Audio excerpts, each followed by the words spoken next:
All right. Good afternoon, everyone. How's everyone doing? Fantastic. Welcome, everyone, to Gettysburg National Military Park. My name is Andrew. I'm the education technician here, which means I'm one of the park rangers, but normally I'm working with school groups, both in the spring and in the fall. And once in a while, they call me up to pinch hit for programs. That being said, as you all know, we've had a little bit of a change in the schedule over the last 24 hours. So I was told less than 24 hours ago that I would be doing this program.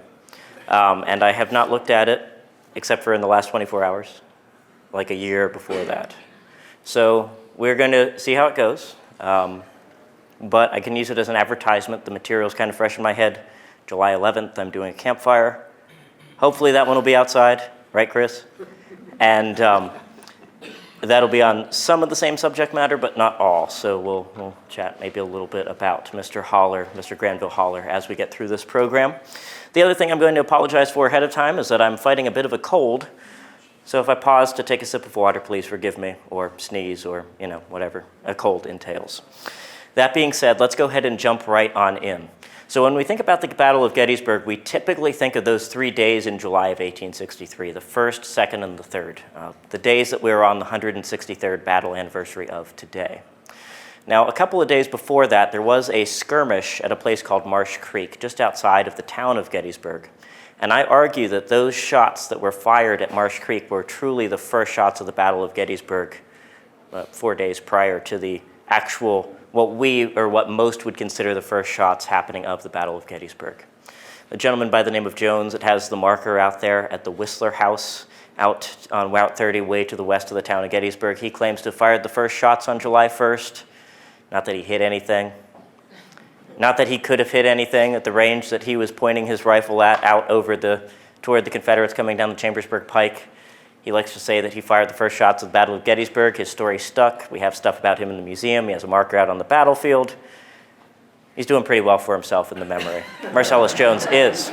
That being said, I think these guys are kind of forgotten, so we'll run through a little bit about their backstory and about this event that isn't oft talked about. So let's go ahead and jump right in. So the town of Gettysburg, founded in 1786 officially as a borough. If you're from Pennsylvania, you know what I mean. If you're not from Pennsylvania, don't worry about it. Systems of government. And the primary source of income in our area, even today, is agriculture. Back then, absolutely. And the town of Gettysburg really forms because of this agricultural background. The Geddes family settles here pretty early on in the mid-1700s. They set up a tavern on the Great Wagon Road, which is already hauling agricultural goods to Philadelphia and then southwest toward what is present-day Hagerstown, Maryland, into West Virginia.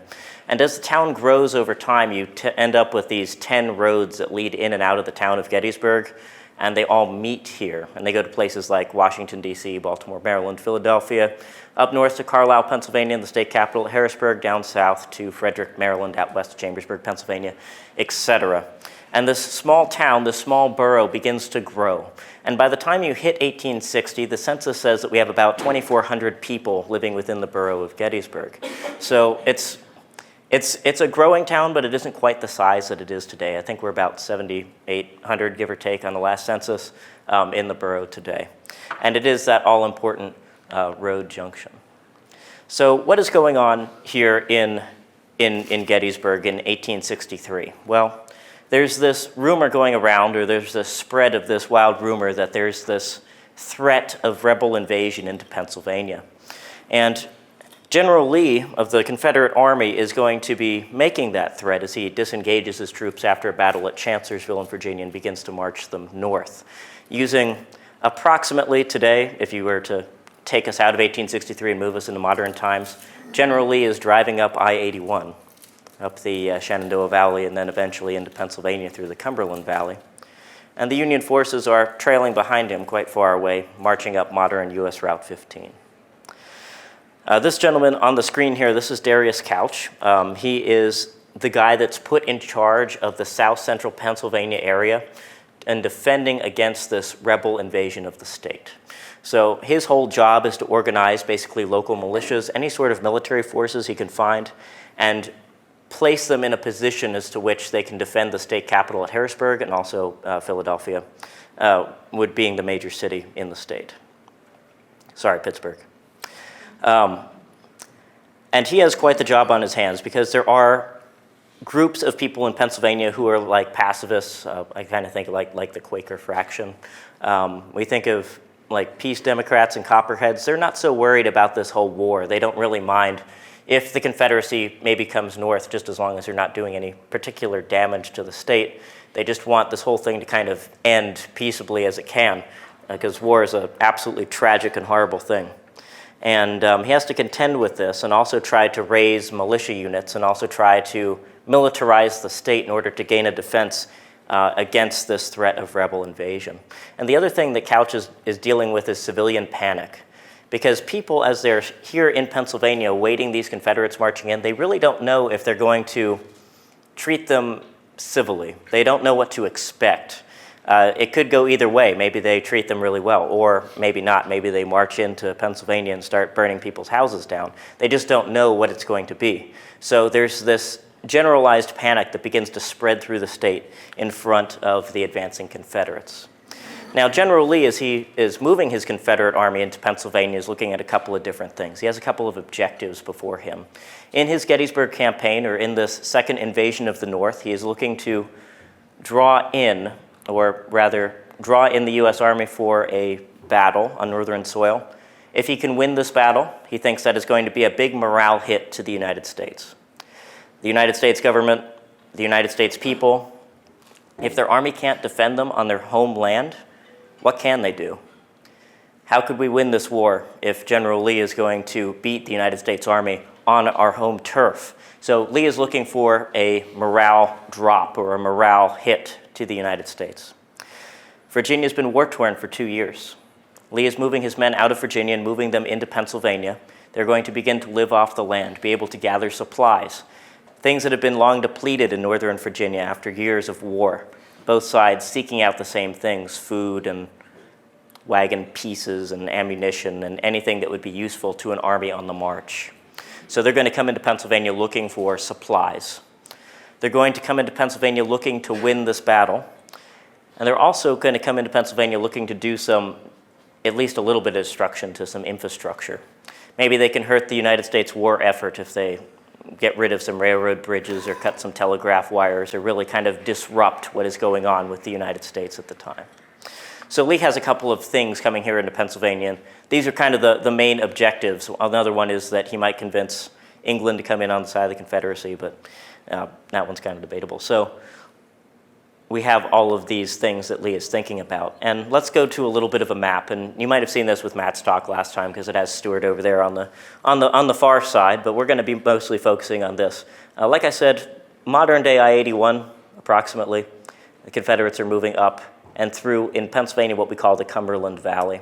And then the first kind of ridge of the Appalachian Mountains running here down in Maryland, they're called the Catoctin Mountain or the South Mountain. Up here, they're called the Blue Ridge or the South Mountain. Really depends what you're talking on. And you can kind of see how the Confederates spread out as they come into Pennsylvania. And we're going to be focusing on this part over here as we kind of move along through. As this is going on, as the Confederates are marching north, Governor Andrew Curtin of Pennsylvania is going to call out the militia. He's going to assist Couch in beginning to form these different units, these different militia units. And he's going to bring them into Harrisburg and have them begin to train, begin to equip them, begin to understand what the situation is like. And while there are plenty of people who are willing to stand up and fight, there are also those, as I'd mentioned earlier, who are not particularly interested in that sort of thing, as it were. So what you end up with are these companies of militia, and what they become known as are the Pennsylvania Emergency Militia. And the unit designations as it comes around begin to get rather, confusing, because you start to have Pennsylvania Reserves, Pennsylvania Emergency Militia, Pennsylvania Volunteers. It all kind of starts to run together a little bit. But these soldiers that are coming on, these are mostly young people who have not yet gone off to war, are signing up. These are students, especially we'll get into it at the Pennsylvania College, what is now Gettysburg College here in the town of Gettysburg.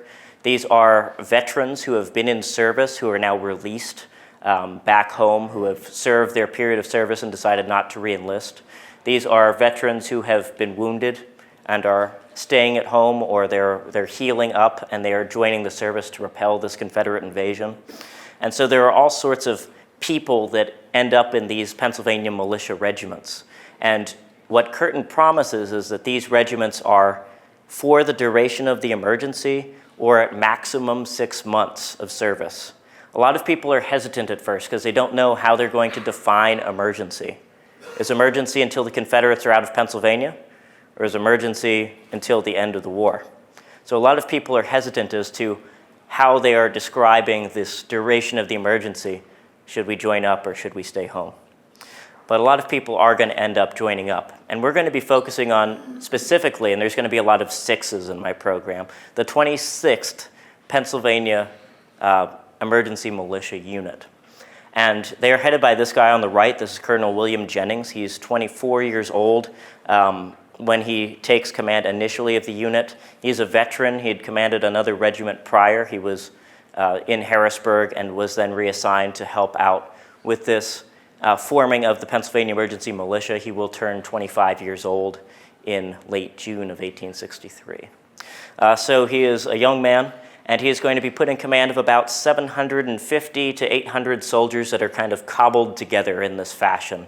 College students, older people who haven't served yet, maybe people who had previously been in a profession which would limit what you'd want to do as a service member. Veterans who were wounded, veterans who had served their terms of service. They're all being combined into these companies. And you can see the companies from the different counties of Pennsylvania, the different towns that they are drawn from. Company A will be focusing on them because, well, they're from here. They're from within a mile or two of where we sit. And so we'll talk about them a little bit more extensively. We also have a company, Company I of Hanover, which is very close to us as well. And several of at least one of the people that I quote in this program is from Hanover, York County, southern York County. So some very close to home sort of people. So Adams County and York County are combined under this guy as part of their defense sector. This is Granville Haller. He's a major in the regular U.S. Army. He had been recovering from an illness in his hometown of York, Pennsylvania, when he goes to Harrisburg to volunteer his services to his friend Darius Couch. How can I best serve you, General Couch? And General Couch tells him, I'm going to put you in charge of Adams County. That's where we are, Gettysburg area. Gettysburg's county seat. And then York County, which is the county to our east, defending these two counties against that perceived threat of Confederate invasion. And so Haller is quite an interesting guy. He is highly experienced, highly trained, had fought in the United States military since the early 1840s, serving in as early as the Second Seminole War, serving in the war with Mexico, fighting out west in Oregon and Washington, what is now Oregon and the state of Washington, way out in the Pacific Northwest, and then drawn back in for some earlier conflicts. Like I said, if you're wondering more about him, check out July 11th. In any case, he is going to come to Gettysburg, set up his headquarters, and decide, okay, I need to see what sort of units I have under my command that I can bring in to help defend Adams County. And so he knows that the College Guards, what becomes Company A of the 26th Pennsylvania, they have gone up to Harrisburg to be put into service. He also has several local militia companies. He has Bell's Militia. They are mounted militiamen, horseback. So they are available for his service. He uses them a lot for scouting, trying to see where the enemy is, watching the Confederates as they move into the state of Pennsylvania. He has Scott's Rifles. He has David McConaughey's Scouts, the Adams Rifles as they're called, and a couple of other smaller local militia groups. He also has the 1st Troop of the Philadelphia City Cavalry, which is more of a, how can I say it? They're like a ceremonial unit, but they arm themselves and prepare for battle and show up in Gettysburg just prior to the Confederate invasion. So Haller has a lot of people he's trying to form under him, trying to make into a sizable military force. Meanwhile, on the flip side of the coin, if we hop over to the Confederate side of things, as the Confederates are moving into Pennsylvania, we have this guy named Albert Jenkins. And he has a couple of units under him of cavalry that had formerly really fought as like partisans. They were not well trained. They kind of just did their own thing. They were a little bit more, I don't know if you would consider them kind of, because it was war. Otherwise, I think they would have maybe considered kind of in that more criminal class. But they were rougher, tougher people. I would say like Rangers maybe, kind of to get that sense of them. And that's going to be like the 14th, 17th, 16th Virginia Cav. And they are in front of this Confederate force moving up. I have up there Gettysburg Cavalry Miss. We know that Jeb Stuart is out riding around, as the movie says, getting his name in the papers. As far as I'm concerned, there is cavalry that is with the main body of the Confederate Army. They are Jenkins' men, and they're also this 35th Virginia Cavalry, which is assigned to Jubal Early. That's White's Virginia Cavalry Battalion. It isn't that many soldiers. I think they're about 200, 250 men, but they're still out there. They're still scouting, and they're still moving in front of the Confederates as they advance into Pennsylvania. And so a couple areas that I'm going to be talking about here, just to kind of give you a layout of the land. We're over here at the Visitor Center. Don't mind where Google stuck the pin there. Just south of Gettysburg. We're going to talk a little bit about the town of Fairfield, which is about 7.5 miles to our southwest. We're going to talk about Monterey Pass, which is between Blue Ridge Summit and Rouserville today. There's a battlefield park down there run by Franklin County. And then we'll talk about Greencastle, and then we'll talk about Mercersburg. And as I'd mentioned, here's I-81, where the modern kind of moving of the Confederate Army would have been happening. So as we kind of move in a little bit, I want to talk real quick about Mercersburg and Greencastle. When the Confederates move into these towns, they are not just going in peaceably. Kind of the worst fears of people start to come true. The Reverend Philip Schaff, forgive me, I'm not sure how to pronounce his name. He is in charge of Mercersburg Academy, a school that still exists in Mercersburg today. And his account is pretty fascinating of what happens when the Confederates move into his town. He says, "On Friday a guerrilla band came into town on a regular slave hunt. They proclaimed first that they would burn down every house which harbored a fugitive slave and did not deliver them up within 20 minutes. The Reverend Doctor, I think, feeling a little brave himself, said, "I asked one of the riders guarding the wagons, which are full of these kidnapped African Americans, he said, 'Do you not feel bad and mean in such an occupation?' And he says, this Confederate trooper, he boldly replied that he felt very comfortable reclaiming their property." So that's what's going on in Mercersburg and Greencastle. There's actually an incident that happens in Greencastle I won't get too much into that it frees a lot of these people who've been kidnapped. But there are a sizable amount of free people of color who were living in south central Pennsylvania, especially in the Mercersburg area, who were taken from their homes and taken down south into slavery by these Confederate soldiers who were doing this. And this is mostly that 17th, 14th, 15th, 16th Virginia Cav who's doing this sort of thing. What else are they doing while they're up here in Pennsylvania? Well, the Confederates are scouting out and they're looking for United States soldiers. June 21st, Bell's Cavalry and McConaughey's volunteers, these local Adams County militia units, are going to move toward the town of Fairfield, hearing from local residents that there are Virginia cavalrymen in that area. And those two units, made up of, I'm sure, probably quite a lot of angry locals, rode out toward Fairfield, spotted on the west side of the town Confederates basically taking things from local farmers and taking them for supplies. They were out foraging. And Howler's force basically routes them away. They begin riding back quickly toward Monterey Pass, where the militia will advance to and hit a larger force of Confederate cavalry, at which point the Union or militia units will return back toward Fairfield, back toward Gettysburg. So there is some stuff going on. As the main body of the Confederate Army begins to come up, General Lee says General Ewell's Corps is in motion toward the Susquehanna.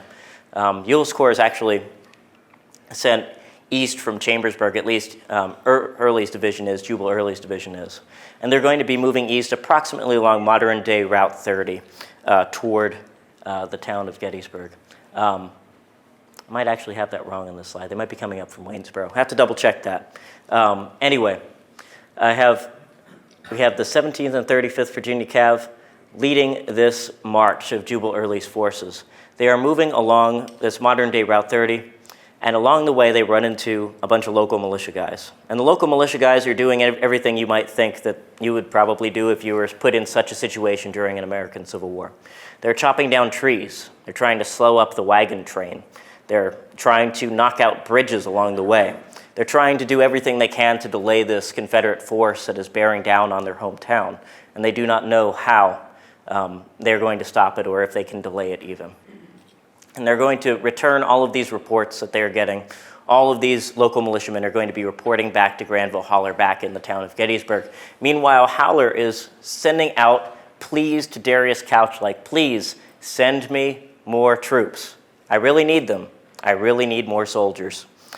So Jubal Early is, as he's coming across Pennsylvania, he's going to begin to get reports of Union soldiers, maybe United States Army soldiers. He doesn't know. So what he's going to do is he's going to break his force in half early in the morning of June 26th. And that's the day we're talking about. There's a lot of 26 in here. June 26th, 26th Pennsylvania Emergency. In any case, a soldier in Hayes's Louisiana Brigade said, we had orders to leave at daybreak, but it was raining so hard we didn't leave until about 8 o'clock, and it didn't still cease raining, but rained all day on June 26, 1863. Now, that's better. That's what I'm talking about. So we have the Confederates actually coming north out of Waynesboro, basically up near to what is now Caledonia State Park, and approximately in that area is where they're going to camp for the night, and that's when that trooper's talking about, we raised up in the morning, we didn't get marching until 8 o'clock. That's approximately where he is. And then as Jubal Early's force marches, he's going to get reports approximately when he's in the area of Cashtown, a little bit before Cashtown, out to the west of Gettysburg. He's going to get reports, okay, I have a Union force in front of me, I don't know how big they are. And so what he's going to do is he's going to break his force into two. He's going to send one force across to the north of the town of Gettysburg, and he's going to send his main body, that'd be John Gordon's brigade, down toward the town of Gettysburg. So he's breaking his soldiers in two. As his soldiers pass by Caledonia, Jubal Early is going to order the destruction of the ironworks there. And that's part of this campaign of the Confederates to do damage to the Union war effort, right? So ironworks, that's pretty needed material for the war effort. And Jubal Early said, I was determined to destroy them, and I did this on my own responsibility. And the works were then fired by the 17th Virginia Cav. Now, was it just because they were ironworks and because that was part of the war effort, or maybe it had something to do with that these ironworks were owned by an abolitionist by the name of Thaddeus Stevens? You might have heard of him. He was a resident of the town of Gettysburg. He actually was born and raised in Vermont. And by this time, he was working as a U.S. congressman and was very much an abolitionist. And the iron master that was there at the time, a guy by the name of Sweeney, basically went up to the Confederates and said, you know, Thaddeus Stevens, he doesn't even come see us very much. You really shouldn't burn down basically our livelihoods. And the Confederates aren't so concerned about that. It's they fire the place anyway. So there are a couple of ruins out there still that have been reconstructed over the years to visit out there on US 30. Excuse me. So the 26th Pennsylvania is sent. Remember, Haller is looking for people. He says, please send me some troops. The 26th Pennsylvania Emergency is sent from the state capital at Harrisburg, sent south toward the town of Gettysburg. They have about 750 to 800 men. They're green. That means they're fresh. They have no prior military experience. A lot of these guys have not only no prior military experience, but a lot of them have 1 or 2 days of training. They've been given a uniform and they've been given a rifle and they said, there you go, you're all set. Not really a good situation for them being sent into kind of the teeth of this veteran Confederate force that is marauding across the state of Pennsylvania. And so Company A of the 26th is going to be coming back, of course, to Gettysburg. They are local men, local from the town of Gettysburg, college students from the Pennsylvania College, from Gettysburg College. Frederick Kleinfelter there on screen. I believe a student at the college at the time or working at the college.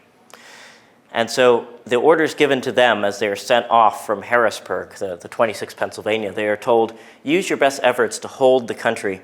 Do everything in your power to weaken and mislead the enemy. That second piece, that's kind of the piece I want to focus on. Do everything in your power to weaken and mislead the enemy. Those are their orders. And as they get sent down to Gettysburg, there's going to be a derailment of their train. So it's going to delay them. And that's going to happen a little bit to the east of the town of Gettysburg, between here and New Oxford. They leave Harrisburg on June 24th. Their train derails. And finally, they will end up marching on June 26th into the town of Gettysburg. They camped at Swift Run while their train was derailed. Mount Pleasant Township. So a little bit east of Gettysburg, between here and New Oxford.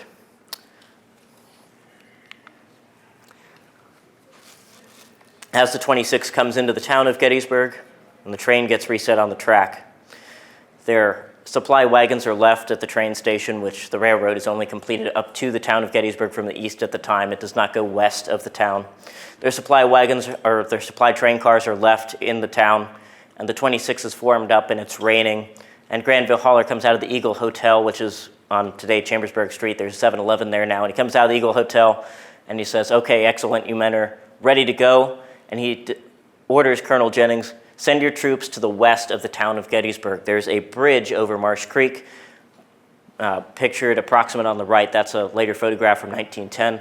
There's a bridge over Marsh Creek along the Chambersburg Pike, today modern-day Route 30. I want you to march your troops out there, set up on either side of the road. We're going to defend this town against any threat of Confederate soldiers that is coming toward it.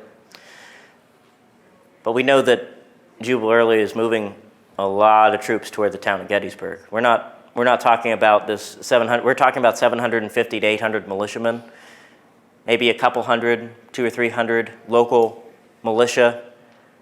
So maybe at the most 1,000 U.S. soldiers facing down all of these Confederates marching in, with John Brown Gordon's brigade alone, well over 2,000 soldiers. Many more than that. And so this 26th Pennsylvania is going to end up near Marsh Creek, near the bridge, and they're going to begin to set up camp and begin to set up a defensive perimeter. And they're going to send out skirmishers across Marsh Creek toward the west. And as they are doing that, Colonel Jennings, in charge of the regiment, is up at the first shot house, the Whistler House that we know it today, up on that ridge. And he's looking out to the west. And today, because there's a lot of trees and there's a lot of private property, you can't see really anything from the ridge unless you stand in the middle of Route 30, and I wouldn't recommend doing that because you'll get run over. So he's standing up there on the ridge, approximately where I took my picture from, maybe a little bit to the right, maybe a little bit to the left. And he looks out in his binoculars, and he looks across out to the west. And he knows that Bell's cavalry, these Union scouts, are out there somewhere. They've been scouting the Confederate positions. And he knows that they should be out in front of him. And as they're observing these figures off in the distance, riding their horses, Jennings assumes, okay, we got Bell's cavalry and they're coming back toward us, just as Haller had said to me earlier. Because these Bell's cavalrymen, they're out looking for the Confederates. Jennings is like, all right, there they are. They're coming back. Should be good to go. But what Jennings probably doesn't realize immediately is that hot on the heels of Bell's cavalry are troopers of the 35th Virginia White's Cavalry Battalion. And they're about 250 veteran troopers. They're a strong unit. They've seen battle before. They're well-trained. They have good equipment. They are ready to go. And they are chasing these Union militiamen on horseback, riding down the Chambersburg Pike right toward Jennings' soldiers. Now these soldiers, the 35th Virginia, these are the spearhead of John Brown Gordon's brigade, Confederate brigade coming in from the west. Over 2,100 Confederate soldiers behind them. And as Jennings is looking out and he's seeing these men wearing blue riding back toward him. He assumes that they're all Union troopers, but they're not. Many of the Confederates, as they'd moved north, had raided supplies, and they'd taken jackets and coats. And some of these Confederate troopers were wearing blue as they were chasing these Union soldiers. So it was very hard for Jennings on that hill to be able to tell who was who, assuming that he only had U.S. soldiers in front of him. Now, these Confederate troopers, he's going to realize it as they get closer, are Confederate troopers, and his skirmishers are going to make initial contact. Jennings' skirmishers are going to make initial contact with about a 40-man advance party of whites for 35th Virginia. And these pickets, as they're out on the front, will be captured quite swiftly by these men from Virginia, these well-experienced, well-trained soldiers. As soon as Jennings realizes what's going on, he decides that he needs to get out of there.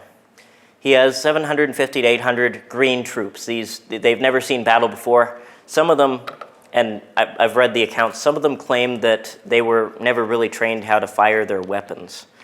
So this is a well-trained, well-experienced unit against one who may not even know how to properly load and fire their gun. Excuse me. So Jennings orders the 26th to fall back. A lot of these soldiers describe in their journals, they say, we were just starting to set up our camp, we were just starting to get in line, getting ready to go. We thought that we were going to be there for a while. And then we get the orders to fall back. And so they do what they can, get in formation, and they get out of there.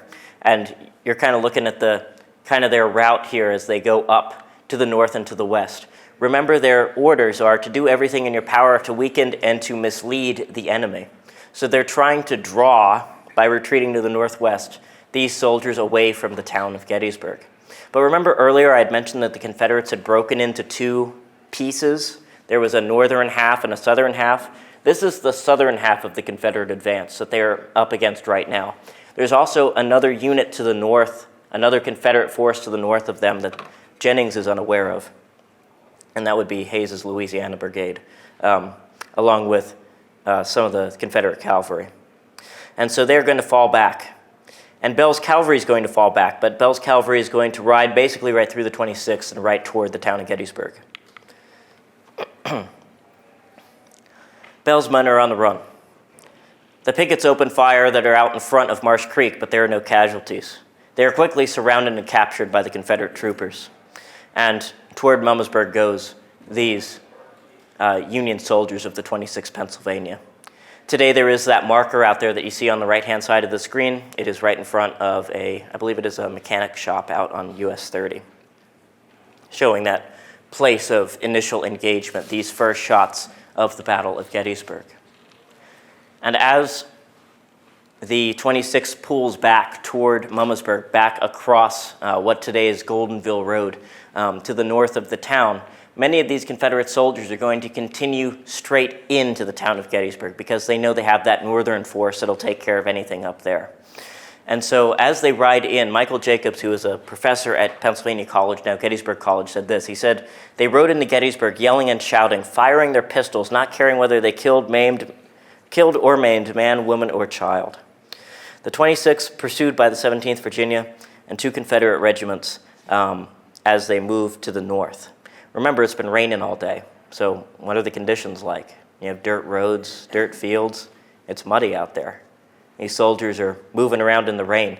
If it didn't affect them already that they didn't know how to load and fire their weapon, if they let it get wet at any point, that could also affect their ability to operate their rifles. And as the Confederates ride into the town of Gettysburg, a reserve, a couple of men from the 26th Pennsylvania are in the town. They've been basically left there to guard their supplies, those train cars, 2 train cars full of supplies that they had at the rail depot. They don't know what to do, so what they do is they release the brakes of the train cars, and if you're familiar with that area of the town, there's a slight gradient there, and the cars begin to roll down the gradient. And if you look in the town of Gettysburg, that they roll all the way down to Rock Creek. I don't know what's there that I could use as a landmark. There's a beer distributor down there today. But they basically roll all the way down to the east of the town of Gettysburg. The cars roll no further. These men had basically ridden the cars down the hill. They jump off and they get out of there. They get out of Dodge. The Confederates are going to take the supplies that they need out of the said cars and then fire them. But what's going on up to the north? Well, the 26th Pennsylvania is retreated to the north and to the west of the town of Gettysburg along what is today Goldenville Road. And they basically run back to what's called the Whitmer Farm. I guess I should take a minute to say the Whitmer Farm today is private property. So if you go there, just know that you're on somebody's property. That's not ours. So the Whitmer Farm, they make a stand there at the Whitmer Farm. They have little time to get into formation and rest, to clean their rifles maybe if they know how, and to load up again for another coming attack. These men are formed behind a line of fence rails along a farm lane, and their pursuers are in hot pursuit, the 17th Virginia Cavalry. Private Frank Richards, Company A, said, "We killed 6 of the rebels. We could see them drop from their saddles as they were charged multiple times by these Confederates." This is what it looks like up there today, looking to the east. So this is the position of the 26th Pennsylvania, and you're looking toward where the Confederates would be coming from, down east on Goldenville Road. So they had a pretty good position up on top of the ridge that they are on, also known as Bailey's Hill. And they could see quite far away up to the next ridge line. When the Confederates crested it, Jennings knew that it was time to get his men in order, time to form them into a line of battle. And that's when you get that quote about them firing into the Confederate cavalry and seeing them drop from the saddle. Henry Wirt Shriver says, "I fired one shot more. Half our fellows got into the woods on the right, while the rest followed the colonel, who crossed the road and filed us into the fields off to the left, trying to make a defensive move against these cavalrymen. It's still not going to work. The 26th Pennsylvania will be, again, running for it." But what happens when you try to run away from a guy on a horse? They're probably going to catch you. That's the answer, yeah. It's hard to outrun a horse if you're on foot. So a lot of these soldiers are going to be captured as they try to retreat back. And there's all sorts of interesting tales of these soldiers who got captured. Everything from, on the Confederate side, I read an account of a trooper actually going into a house and having to drag a young man out from under the bed, someone's bed in their bedroom, all the way to one of the troopers' accounts that said he tried to hide in a barrel in the basement and that didn't work out so well. In any case, these soldiers who were captured, they were afraid. They didn't know what was going to happen. They assumed that they were going to be imprisoned for the duration of the war. You can see that in Rudolph Strick's account there of Company A. He says, "Thanks to a good pair of legs and a wholesome dread of Libby prison, I overtook the regiment," when he was running away from the Confederates. Many stragglers are going to be picked up. The rear guard that's left at the Whistler House at Bailey's Hill, they are going to be picked up. The initial pickets that were west of Marsh Creek, they are going to be picked up. About 170 prisoners in all will be taken by the Confederate forces. Meanwhile, Bell's militia, they'd retreated through the town of Gettysburg. Their point at which they were supposed to regroup is east of the town of Gettysburg along today the Hanover Road, modern Route 116. There's a bridge there. That's where they're supposed to meet. And they've regrouped. The commander of that unit said, "Hey, you guys have done all you can for today. Go home, try to protect your families, do what you have to do." They get dismissed. So they head out, and they're moving back to their homes. And we have this monument. I don't know, it's actually really close to here. It's out along the Baltimore Pike, probably less than a half a mile from where we sit now. And it's to Bell's militia, or later known as the 21st Pennsylvania Cavalry. As part of that unit, there was this gentleman here on the right. His name is George Washington Sandow. He is a local man, recently married. He had a wife and a very, very young child. He was only 20 years old. And what happens to him is that he and a friend of his, a part of Bell's militia company, they are riding down the Baltimore Pike, and they stop to chat at the Nathaniel Leitner farm, which is basically across the street from the visitor center over here on the Baltimore Pike. And they stop and chat with the owner, who was a relative of the man that Sandow was with. And they're basically spreading the news. The Confederates are coming. Here they come. When, as they're standing near the house, the Confederates kind of round the corner, spook Sandow and his friend, and they ride off. Their first thought is to get out of there, because these Confederates, again, White's 35th Virginia Cavalry, they're well-trained, battle-hardened veterans. And so these veterans are going to give chase to these 2 young cavalrymen, these 2 young militiamen. And as Sandow's friend, his horse, gets up and over a wall that they are retreating across, Sandow is unable to get his horse to go forward. And so in self-defense, or in his defense, he decides to pull his service weapon, and as he does that, a Confederate trooper will shoot him in the head, and Sando will be killed instantly, 20 years old, out here along the Baltimore Pike. Today he is interred down on the Taneytown Road. There's I believe it's a Lutheran church not too far down the Taneytown Road, maybe Presbyterian church, I have to double check, but where his grave is. As those Confederate troopers have finished, their scout has finished clearing the area around the town of Gettysburg, they move back into town.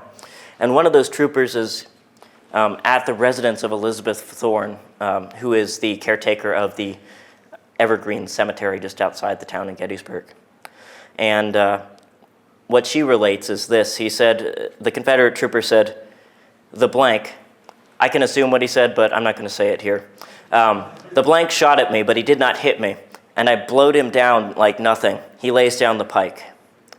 The gentleman who found Sando's body said that he could not identify him because his face was basically gone from the gunshot wound to the head. So that is the story of George Sando. First shots of the Battle of Gettysburg. Did they happen on July 1st, 163 years ago, or did they happen on June 26th? We're still kind of letting that up to you. As the Confederates run into the streets of Gettysburg, the 26th Reserve, they're getting out of there. They're doing that thing down at Rock Creek. And Jubal Early rides into the town of Gettysburg behind John Brown Gordon's brigade. And he basically, what we would call, ransoms the town of Gettysburg. He makes a demand. He comes out and he has an assistant write down on a piece of paper, hey, we want so many pairs of shoes from you. We want so many jackets from you. We want so many coats. We want this amount of food. And he gives it to the Borough Council of Gettysburg, who come out to meet him. And the Borough Council looks at that note and says, a lot of these merchants who have been fleeing the town over the last couple of days because they heard you were coming have been taking all of their stuff with them. So we cannot guarantee that we have all of this stuff. And Jubal Early says, well, you can do that, or you can give me $5,000. And the Borough Council goes, well, I don't think we'll be able to collect that in such a small amount of time. They give him a written response that says, we cannot collect the necessary supplies, but we will open the doors of every store to you in the town of Gettysburg. You take what you want. Please do not destroy our property. Please do not destroy our town. We have both notes in the collection. I was lucky enough to be able to speak on them over this past winter. They are downstairs in the archives. That being said, the store's doors will be opened in Gettysburg, and the Confederates will take what they want. Has anyone ever heard that the Confederates came to Gettysburg for shoes? I'd like to kind of disband that myth for July 1st, because don't you think the Confederates would have taken them on June 26th already? Yeah. So these soldiers are going to come in, they're going to take what they need. The 31st George is in the town of Gettysburg. They basically marched the prisoners they'd captured that morning into the county courthouse. It's the same one that's there today on Baltimore Street at the intersection with Middle Street. And they're basically locked up in the courthouse. And Jubal Early comes out, and he's going to parole all of these people. They won't have to deal with Libby Prison like the one gentleman was worried about. He's going to parole them and basically say, hey, go back to your families, don't try to fight for the United States again. And he says in his speech, you boys ought to be home with your mothers and not out in the fields where it's dangerous and you might get hurt. A little bit of a look down onto these young men who are out trying to defend their homes. And so the 26th Pennsylvania, as it retreats, it's moving back toward the city of Harrisburg. Now, the 26th Pennsylvania Emergency's stuff, their actions here at Gettysburg on June 26th, I think today are largely forgotten. There is a little bit, like I said earlier, there is one little marker way out there by Marsh Creek that memorializes their fight. And then there's another marker in the town of Gettysburg, and it's here on the right. At least the artist's model is of it. And this artist's model is an artist's conception of a young gentleman by the name of Pennypacker. He was with the regiment during the fighting on June 26th. Mr. Pennypacker will eventually become the governor of Pennsylvania, and he will be the one who really pushes to get a monument erected to the 26th Pennsylvania and at least their attempt on that day to prevent the Confederates from coming into the town of Gettysburg. And so he will try very hard to get this monument approved. He'll write to J.P. Nicholson, who is the guy that is in charge of this Gettysburg battlefield monuments and historian for this new battlefield park that has come into light and come into being. And Nicholson says, not part of the first, second, or third. No. You're not part of the Battle of Gettysburg, at least according to him. So Pennypacker was pretty persistent in him being governor of Pennsylvania. He had a little bit of pull, and he knew a couple of people and all that sort of thing. And so what he decided to do is that he was going to have a sculpture mocked up, and the sculptor decided that a young Governor Pennypacker, at least as he imagined it, would be a fitting tribute, so he sculpted a young Pennypacker in uniform. And what's kind of interesting about the sculpture is, and I like to say this on a lot of my programs, is we lost the last Civil War veteran in 1956, so 70 years ago, the voices have gone silent for those who survived this conflict to talk to us today. But the monuments, many of them, including this one, the monuments that are out on the battlefield today, those are talking to us in the fact that these veterans had to say to us what they had to say, what they wanted to tell us. They are telling us through these pieces of stone and through these pieces of metal that are out today in the town and on the battlefields of Gettysburg. And this one tells its story because this guy here, if you go out and you look at it, it's kind of hard to tell from the picture.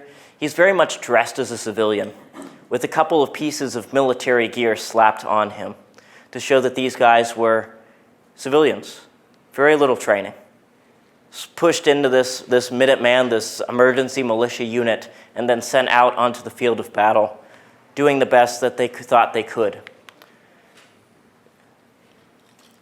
When that monument is dedicated, this is what it looks like in the late 1880s. That monument today, I'll show it in the next slide, still out there at the intersection of West Street and Buford Avenue. It's actually, 4 roads come together there in US Route 30.